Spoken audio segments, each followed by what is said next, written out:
За пари ли говорим? Разбира се. То в последно време в България се говори само за пари и ние не можем да се различаваме както от другите спортове, така и от другите области на живота. Особено професионалния бокс винаги е бил свързан с пари, то с доста пари. Но и цената на този тежък спорт заслужава. Аз мисля, че промотора на това състезание вероятно ще му ги кажеш тия неща и на него. То всъщност по този начин... Никога не бих му ги спестил.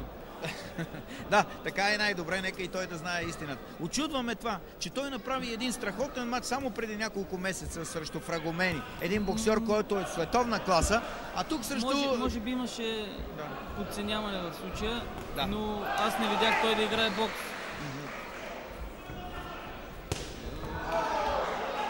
Изкара матч като тренироваче.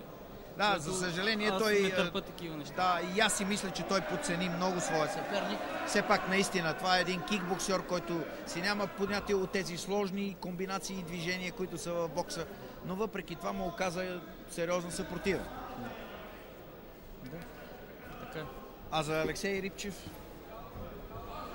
Рипчев? Невероятен матч.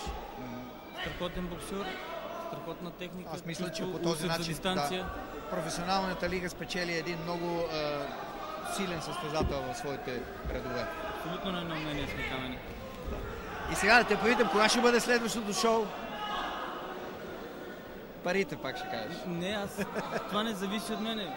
Добре, смисъл такъв, че промотори като Васко трябва да си направят организация и да заявят. Аз мисля, че той е единствен в момент. Или има и други такива, които са с жар да искат да работят? Има заявка от Явор Маринчев. Имаше намерение да прави в Плевен. Да.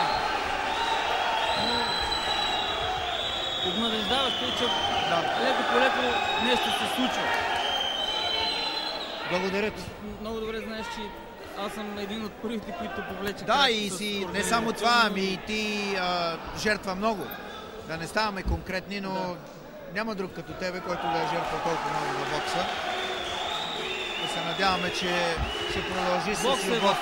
Няма да се разочароваш. Бокс е в нас. Да. Не ходи да правим. Така е, то си е краста. Един бацил, от който не може да се отървеме цял живот. Така е. Благодаря ти. Лека вечер.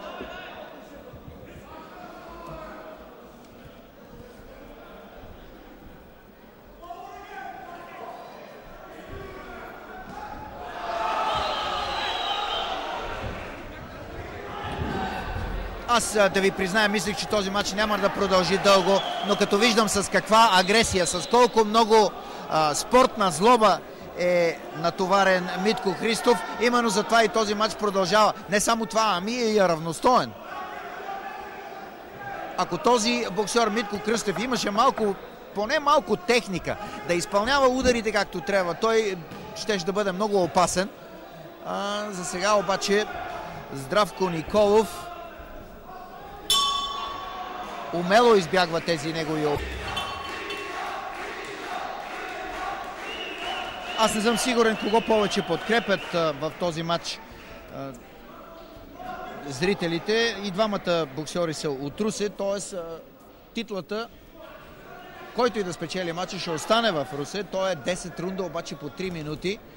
Интересното е това, че Митко Христов продължава с своя агресивен стил. Той не се е уморил ни най-малко.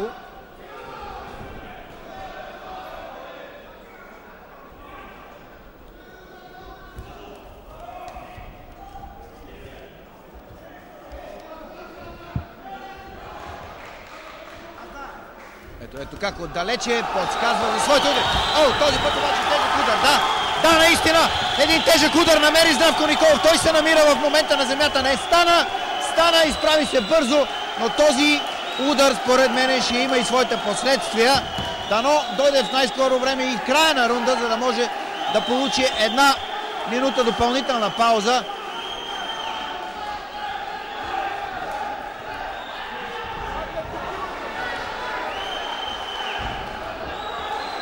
Много смел е Здравко Николов и това в момента не е най-доброто, защото той тръгва в атака още когато е замаян. Той получи тежък удар и тогава не може и да се предпази както трябва.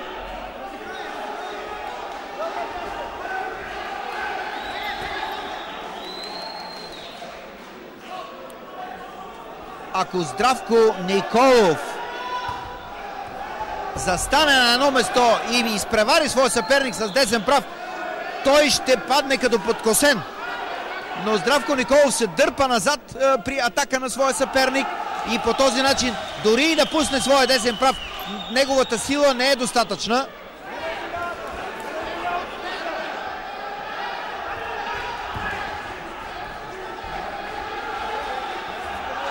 Отново едно ляво круше, този път в брадата на Здравко.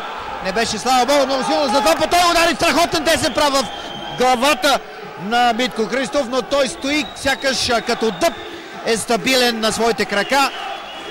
По-ниския състезател от двамата. И то много по-ниска. Бих казал, че разликата в ръста е поне 15 см. А може би пък очаква Здравко Николов да настъпи неговия миг, неговия съперник да се умори. И това не е изключено да стане.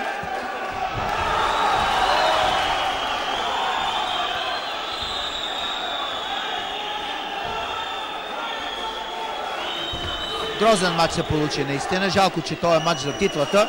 Не случайно изтъкнахме ние с Краси Идински, че най-стойностните матчове тази вечер бяха Киркор Киркоров, Калоян Кючуков, Меджетин Юсеинов, Джорджия Сандо, Коко Тайсън, Георги Близнаков беше средище.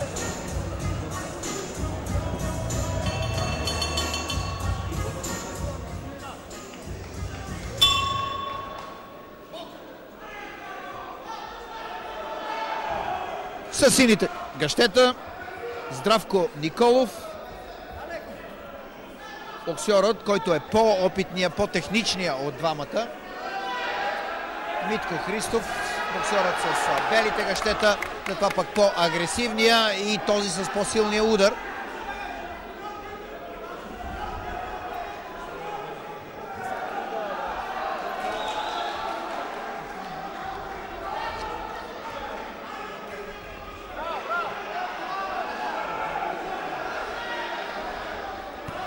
Здравко Николов е вече на 26 години. Той прекара на своята военна служба в ЦСК.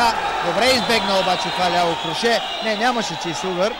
Той при професионалистите има 3 победи и 3 загуби.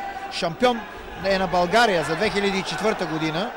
За младежи също е участвал и в състезание на националния отбор. Спечели и Купата на България в ЦСК.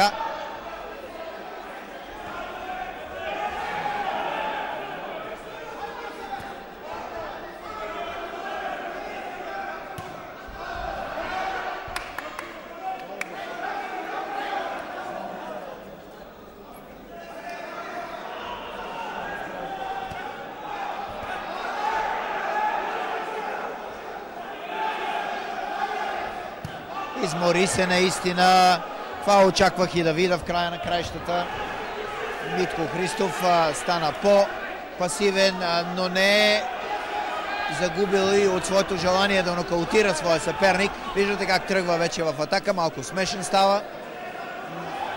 Твърдо отворени са ръцете му, когато бие удари. Да, на такива тежки изпитания той до сега не е бил подлаган. 10 рундов матч при такава интензивност. Лев десен прав в главата, добре изпълнен от Николов и най-вероятно, ако не стане нещо непредвидено, той ще спечели и титлата в тази категория до 69 кг. Така наречената лека средна. Отново той е по-точния със своите удари, а сякаш забрави, че може и да удря неговият съперник Митко Христов. Посегнал отново.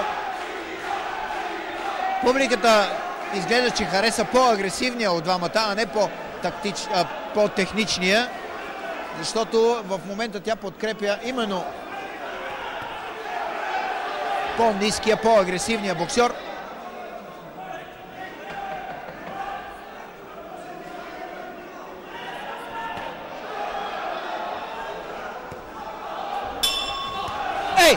Удар след гонга. Тук трябва да има и